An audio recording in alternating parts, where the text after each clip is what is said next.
আমরা জেলা পরিষদ নীলফামারী থেকে আমাদের আসলে অনেক ধরনের কার্যক্রম থাকে। তার মধ্যে একটা কার্যক্রম হচ্ছে নারীদের ক্ষমতায়নে, নারীদের সক্ষমতা বৃদ্ধিতে, নারীদের শিক্ষার উন্নয়নে আমরা কাজ করে থাকি। সেই প্রেক্ষিতে এই নীলফামারীতে আমাদের যে 14 জন 15 জন কিশোরী প্রতিদিন ফুটবল খেলে, তাদের মধ্যে 3 জন খেলোয়াড় অনেক দূর থেকে আসে।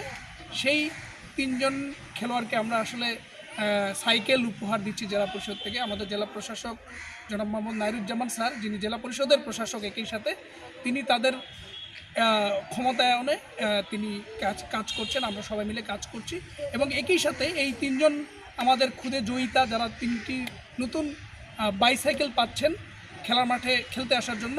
একই সাথে কিন্তু সকল খেলোয়াড় 14 জন 15 জন খেলোয়াড়, তাদের কোচ সহ, তাদের পরিচালক সহ, তাদের সবাইকে কিন্তু ট্র্যাকস্যুট দেওয়া হয়েছে, বুট দেওয়া হয়েছে, নতুন জার্সি দেওয়া হয়েছে।